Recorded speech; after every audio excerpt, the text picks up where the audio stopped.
Hello everyone, मैं वैशाली वानखेड़े। आज हम देखने वाले हैं कक्षा 10वीं का मैथ्स 2 का लेसन नंबर 4 भूमितीय रचना। इसमें हम प्रश्न संग्रह 4.1 देखने वाले हैं। एक्सरसाइज 4.1। एक्सरसाइज 4.1 का पहला सवाल है, त्रिभुज ABC समरूप है त्रिभुज LMN। इसमें त्रिभुज ABC की सभी तीनों भुजाएं दी है और इसका अनुपात BC/MN बराबर 5/4 दिया है।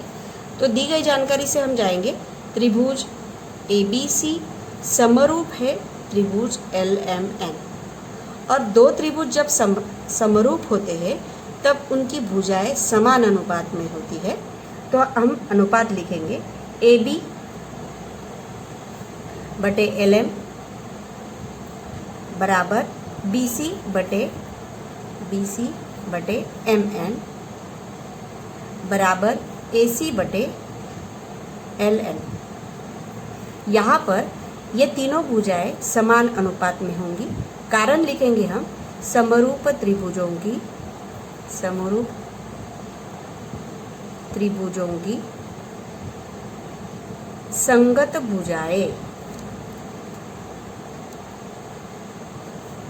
समान अनुपात में होती है, समानुपात में होती है। और ये दिया है, हमें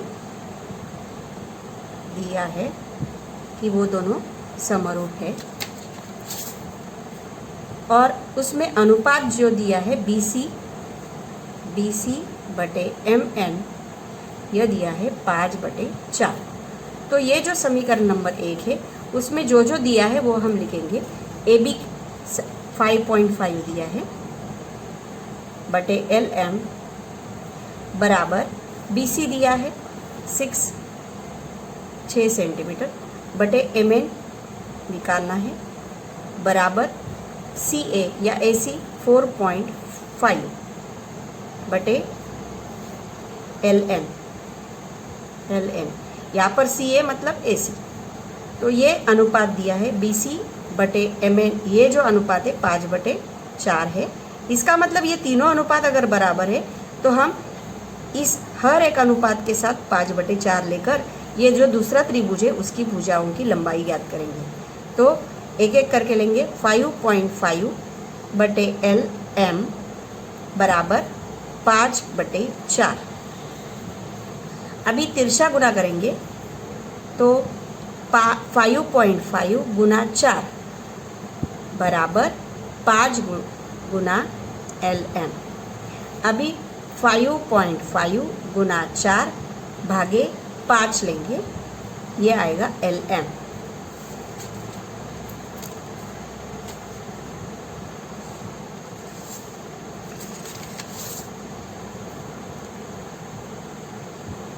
(1.1) तो ये आएगा 4.4 बराबर LM। 4.4 सेमी। अभी दूसरी भुजा निकालेंगे, MN निकालेंगे। 6/MN बराबर 5/4। तिरछा गुना करते हैं तो 6 गुना 4 बराबर 5 गुना MN। अभी MN ये 5 जो है ये साइड आके भाग होगा तो 6 गुना 4 भागे 5। 6 गुना 4 24 भागे 5, यह आएगा 4.8 सेंटीमीटर। ये आया MN। अभी तीसरी भुजा जो है LN 4.5/LN बराबर 5/4। यहाँ पर तिरछा गुना करेंगे 4 बराबर LN गुना 5। अभी LN बराबर ये 4.5 गुना 4 भागे ये 5। तो दशमलव अगर हटाएंगे तो 50 नीचे हो जाएगा। 5 से भाग देंगे 36/10 मतलब 3.6 सेंटीमीटर, ये आएगा LN। अभी ये दो त्रिभुजों में ABC की सभी भुजाओं की लंबाई उन्होंने दी थी, LMN की हमने ज्ञात की है। अभी दोनों त्रिभुजों की हम रचना करेंगे। उसके लिए पहले कच्ची आकृति निकालेंगे और उसके अंदर माप लिखेंगे। तो ABC में जो बड़ी भुजा दी थी उन्होंने 6 सेंटीमीटर, वो हम आधार में निकालेंगे। कच्ची आकृति मैंने निकाली है। और MN जो हमने निकाला है 4.8, वो सबसे बड़ी भुजा हम नीचे लेंगे। और ये जो भुजा है उनकी लंबाई मैंने कच्ची आकृति में दे दी है। अभी इस आधार पर हम आकृति बनाएंगे। वहाँ पर रचना करने के लिए BC जो है 6 सेंटीमीटर लेते हैं पहले। BC ये 6 सेंटीमीटर BC।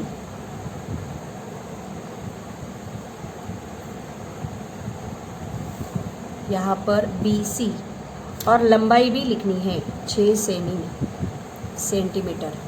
अभी 5.5 ये हमें प्रकार में लेना है। 5.5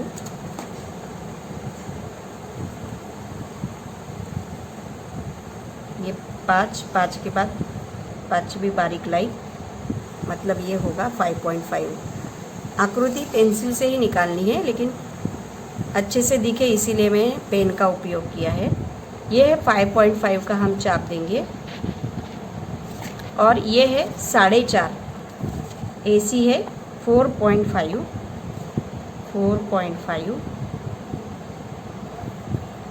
तो C पर रख के यहाँ पर ये दोनों जहाँ मिले हैं उस बिंदु को A नाम देंगे और वो जोड़ेंगे। कच्ची आकृति में भी जो भुजा बड़ी है, अभी ABC की भुजा बड़ी है LMN से, तो कच्ची आकृति में भी ये बड़ा दिखना चाहिए। ये जो जोड़ेंगे और सभी लंबाइयाँ AB थी 5.5 सेंटीमीटर और AC है 4.5 सेंटीमीटर। अभी LMN भी निकालेंगे। LMN में आधार जो है 4.8 है, तो हम यहाँ पर 4.8 मतलब 4, 5, 6, 7, 8, 4 के बाद 8वीं बारीक लाइन।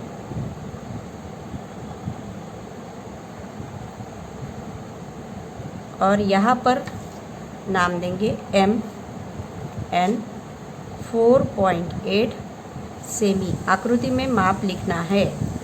और LM जो है 4.4 हम प्रकार में लेने वाले हैं। 4.4 मतलब 4 के बाद चौथी बारीक लाइन 0 से लेना है। तो M पर रखकर एक 4.4 का चाप देना है। ये है 3.6। कच्ची आकृति से आपको फटाफट पता चलता है कि क्या करना है। आगे 3 के बाद 5वीं ये छठी लाइन 3.6। ये अंतर लेके M पर रखकर चाप देना है और ये दोनों चाप जहाँ मिल रहे हैं वो बिंदु होगा L। और ये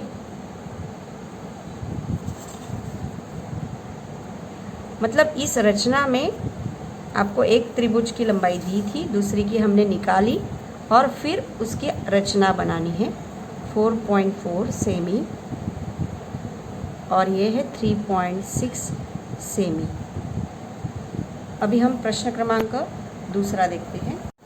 ये जो पहला सवाल था इसमें त्रिभुज ABC और LMN ये अलग अलग नाम थे, मतलब अलग अलग त्रिभुज थे। लेकिन दूसरे सवाल में ये R बिंदु जो है PQR इसमें भी है पहले त्रिभुज में, और LTR इसमें भी है। इसका मतलब R यह एक बिंदु जो है दोनों त्रिभुजों के लिए कॉमन है, सामान्य है। तो PQ इस त्रिभुज की PQR में PQ यह 3 अनुपात में दिया है और LT ये दूसरा त्रिभुज जो है उसका अनुपात में 4 दिया है। इसका मतलब ये PQ वाली लंबाई जो है वो छोटी है, इसका मतलब ये त्रिभुज छोटा है। LT बड़ा है, 4 दिया है, इसका मतलब ये बड़ा जो होगा ये L बाहर होगा और ये अंदर होगा, क्योंकि R यह कॉमन है।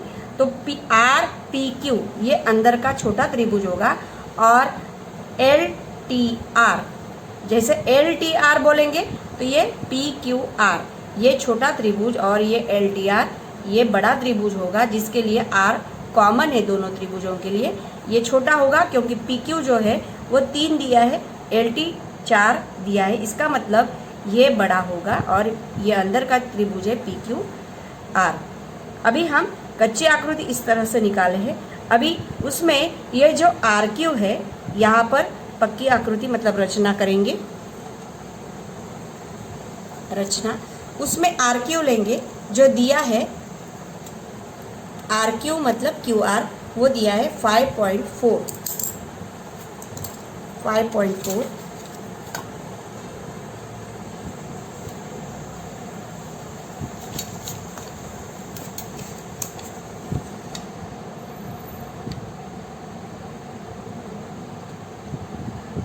तो यहाँ से 5.4 मतलब ये 5 के बाद ये चौथी लाइन 5.4,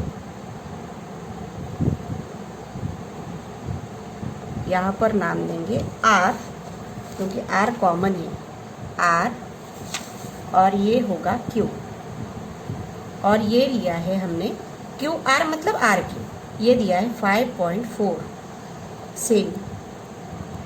अभी आगे दिया है ये जो आर पी है, पी आर, वो सवाल में दिया है 4.8 सेंटीमीटर, तो हम प्रकार में 4.8 लेंगे, 4.8।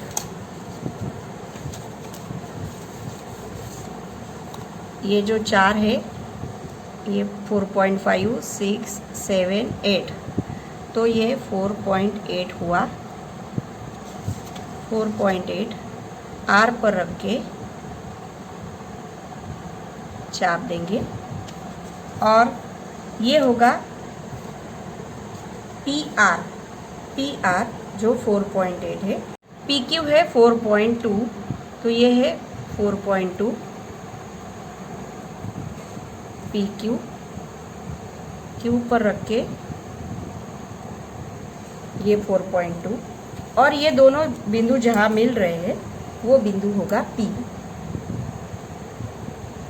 अभी ये जो छोटा त्रिभुज की लंबाई उन्होंने दी थी, बाहर का जो है वो हमें पता नहीं है, एल आर और आर टी, इसीलिए हम ये जो लाइन खींचेंगे वो लंबी लाइन खींचेंगे। ये दोनों जहाँ जिस बिंदु में चाप मिल रहे हैं वो चाप लंबी खींचेंगे, और वैसे ये भी आगे कितना है ये पता नहीं है, इसीलिए वो भी आगे खींचेंगे, परंतु क्यू बिंदु जो है आर क्यू के बीच में 5.4 का ही अंतर रखेंगे। अभी ये बन गया ये अंदर का त्रिभुज। अभी नीचे जो है, नीचे का पोर्शन, ये पी क्यू दिया था सवाल में, पी क्यू बराबर 4.2 सेंटीमीटर, और पी आर है 4.8 सेंटीमीटर। अभी ये अंदर का त्रिभुज तो बन गया, बाहर का हमें पता नहीं है, इसीलिए हम ये न्यून कोण 40 या 30 का भी लेंगे तभी भी चलेगा, न्यून कोण लेंगे, जैसे 8वीं में किया करते थे वैसे ने 40 का लिया है। आप कौन सा भी न्यून कोण लेना है, समकोण नहीं, मतलब 30 या 40 का ले सकते हैं। उसके बाद हमें ये अनुपात दिया है 3:4, जैसे 8वीं में हम अनुपात बनाते थे उस तरह प्रकार से हमें ये बड़ा नंबर इसमें 4 है, तो हम 4 चाप देंगे। आप अंदाज से प्रकार में नाप ले सकते हैं, मैंने 1.5 सेंटीमीटर लिया है, और ऐसे 4, ये पहला, दूसरा, तीसरा और चौथा, क्योंकि 4 ये बड़ा नंबर है, 3:4 ये उन्होंने दिया है, तो हम तीसरा जो है इसको नाम दे सकते हैं R1, R2, R3 और R4। यहाँ पर PQ मतलब अंदर के त्रिभुज के लिए हम तीसरा जो 1, 2 तीसरा जो बिंदु है वो Q को जोड़ने वाले हैं, Q को जोड़ेंगे। और ये जो माप है यहाँ पर नोक रख के अंदाज से एक चाप देंगे, क्योंकि ये कोण हमें तीसरा और चौथे में समान कोण करना है, तो उस हिसाब से चाप दिया, अंदाज से माप लेना था। और ये चाप और इसमें ये जो अंतर है वो अंतर लेके यहाँ पर रख के एक ऐसा चाप दिया, और ये जिस बिंदु में मिल रहे हैं वो और R4 ये बिंदु और R4 यहाँ से हम लाइन खींचेंगे।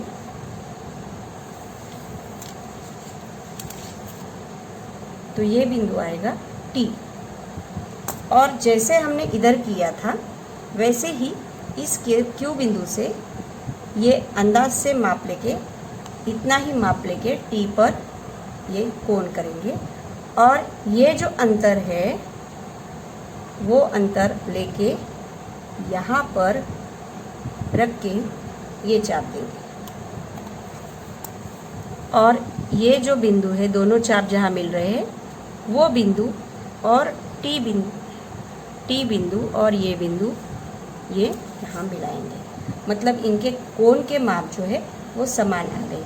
अभी RP ये तो हो गया, तो ये हमें मिला L, RQT।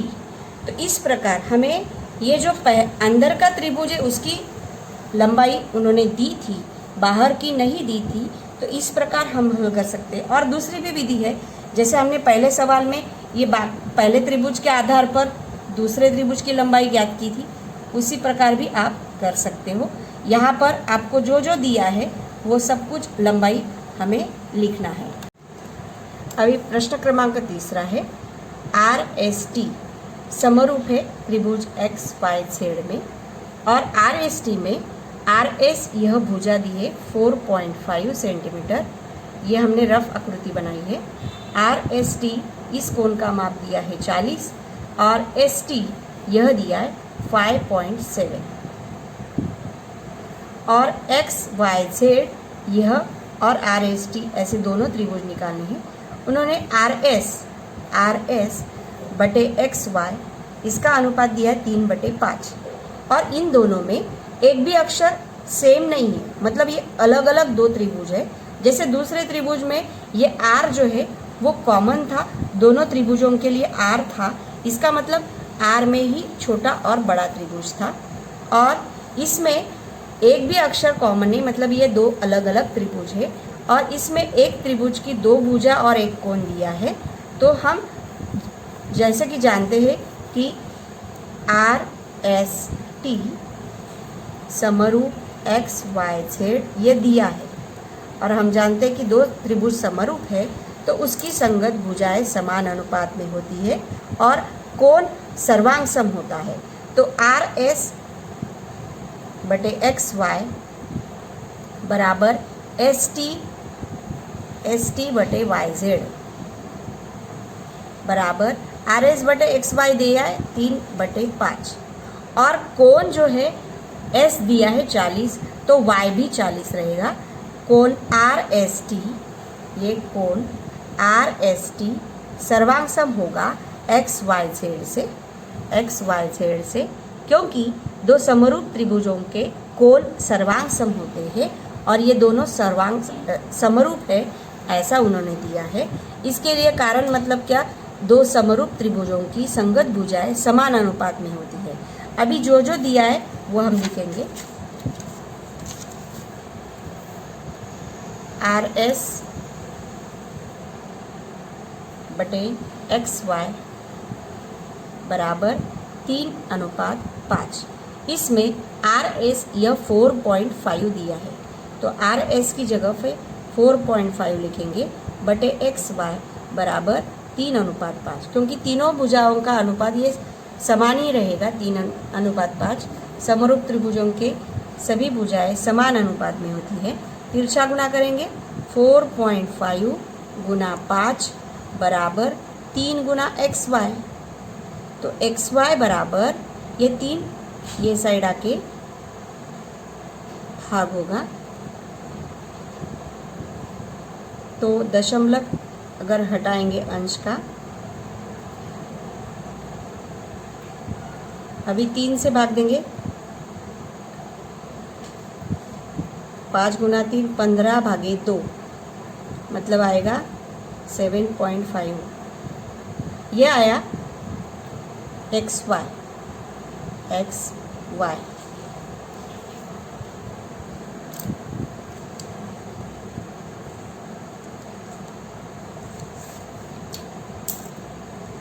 अभी हम वाई जेड ज्ञात करेंगे, क्योंकि एक्स वाई हमें मिल गया है, ये है 7.5।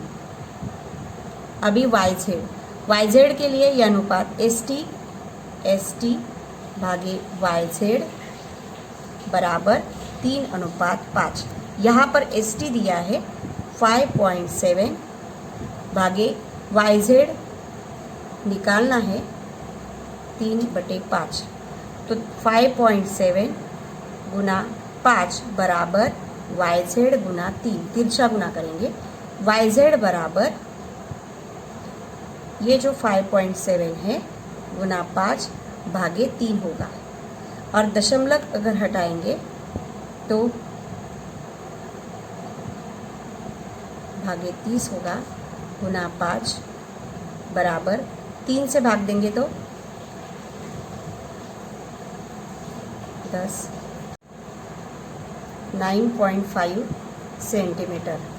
तो ये वाई जेड बराबर 9.5 सेंटीमीटर। अभी ये वाई जेड लेंगे 9.5 सेंटीमीटर। अभी इन दो भुजाओं की और एक कोण की जानकारी हमें मिली है, हम त्रिभुज निकालेंगे। एस टी 5.7, तो हम रचना करेंगे। जो हमें आर एस टी दिया था, तो पहले आर एस टी निकालेंगे। एस टी है 5.7 जो उन्होंने ऑलरेडी दिया है, 5.7, ये 5.5 6 7, तो 5.7 ये होगा एस टी 5.7 सेंटीमीटर। अभी एस कोण है 40 जो उन्होंने दिया है,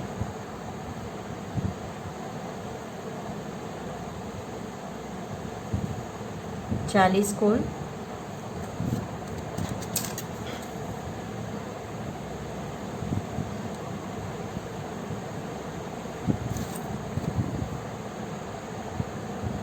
40 डिग्री, और ये जो है 4.5 दिया है, तो 4.5 ये नाप लेकर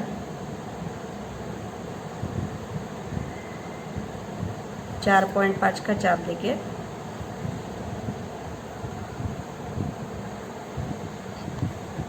यहाँ पर बिंदु आर रहेगा, और ये है 4.5 सेमी, और ये जो है आर टी मिलाएंगे।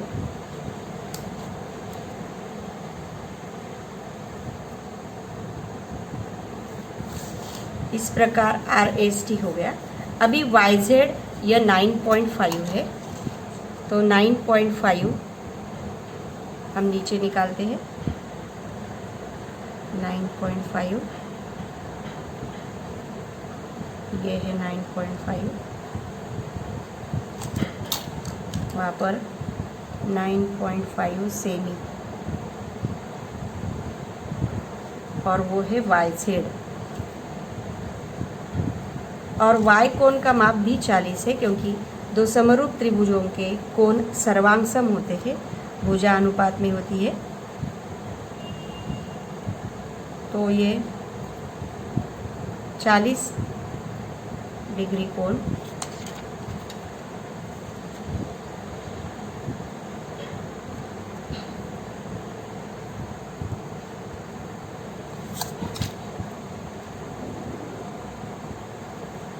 और एक्स वाई 7.5 है। तो प्रकार में हम 7.5 जो हमने निकाला था 7.5, तो ये अंतर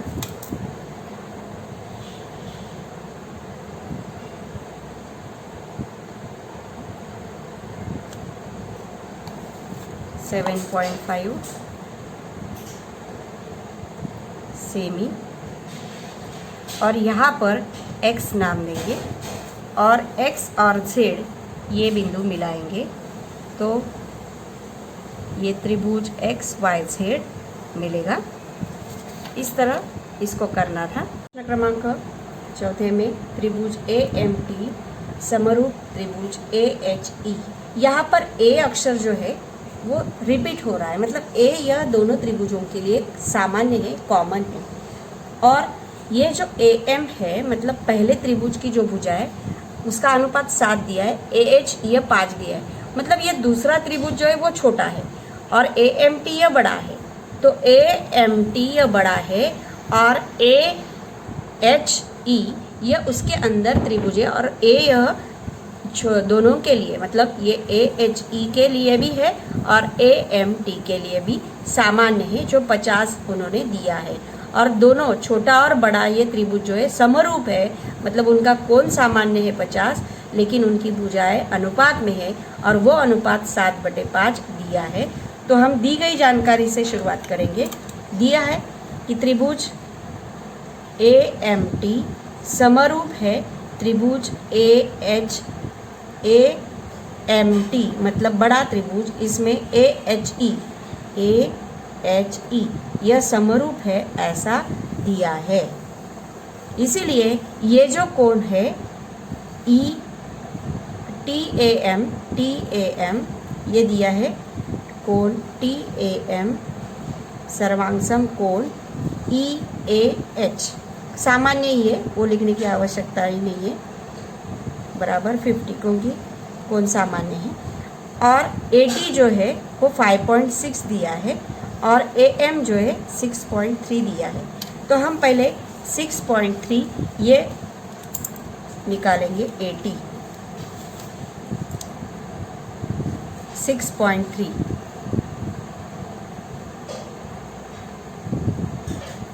6.3 मतलब 6 के बाद तीसरी बारीक लाइन 1 2 3, ये होगा 6.3। और नाम देंगे A और M, क्योंकि AM उन्होंने 6.3 दिया है और लंबाई लिखेंगे 6.3 सेंटीमीटर। और दिया है A कोण 50 है। अभी A पर चांदा रखकर 50 डिग्री का, ये है 50 डिग्री का कोण करेंगे।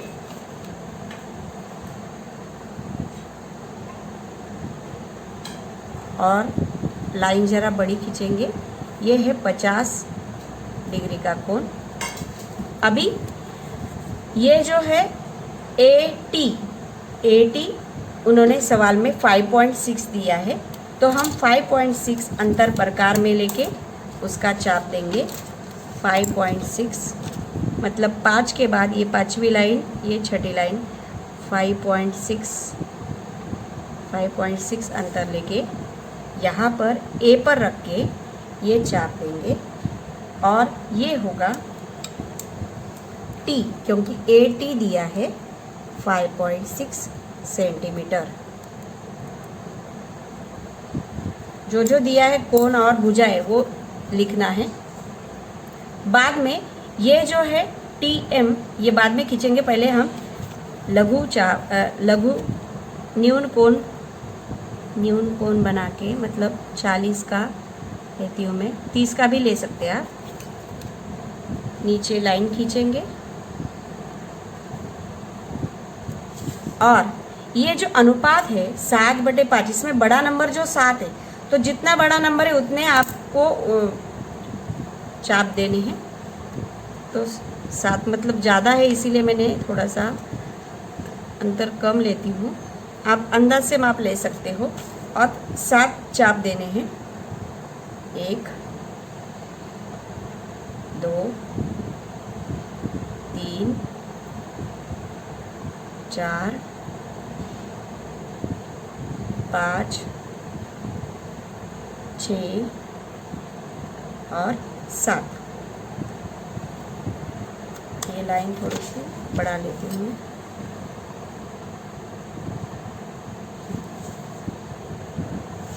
अभी जो 7वां है वो हम M से जोड़ लेते हैं। 7वां जो यहाँ पर नाम देंगे A1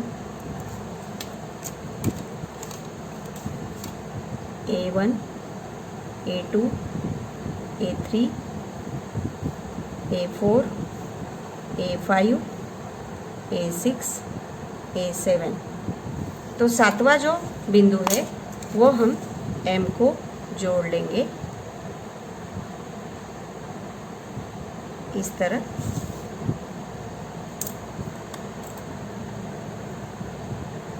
और यहाँ पर प्रकार का नोक रख के अंदाज से एक चाप देंगे और वो अंतर जो 7 पर लिया है वही हम 5 पर लेंगे, A5 पर।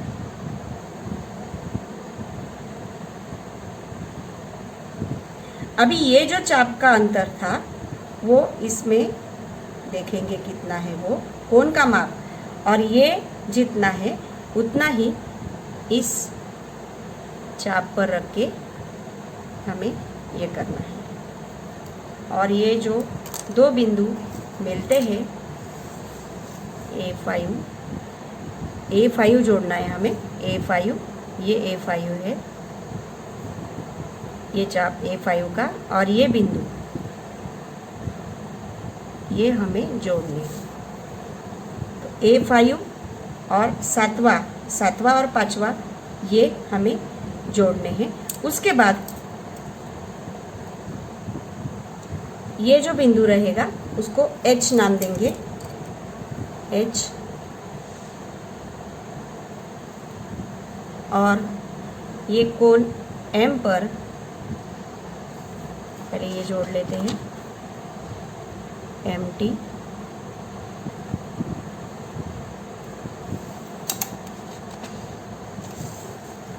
और ये जितना अंदाज से लेना है,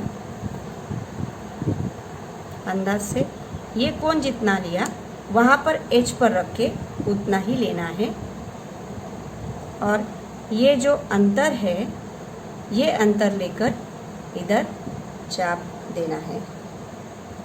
और ये दोनों जहाँ मिलते हैं ये बिंदु और H बिंदु ये जोड़ना है। H बिंदु और ये दोनों चाप जहाँ मिलते हैं वो बिंदु हमें यहाँ जोड़ने हैं। तो ये बिंदु आएगा E बिंदु। तो इस प्रकार हमें जो माप दिए थे और दो त्रिभुज दिए थे, AMT मतलब बड़ा त्रिभुज दिया था, और इसकी भुजाएं दी थी AMT की, और अंदर का जो छोटा त्रिभुज है AHE ये नहीं दिया था। तो हमने पहले ये बड़ा निकाला और उस कोण के सर्वांग समकोण बना के ये अंदर का जो है साइड वो समांतर खींची है।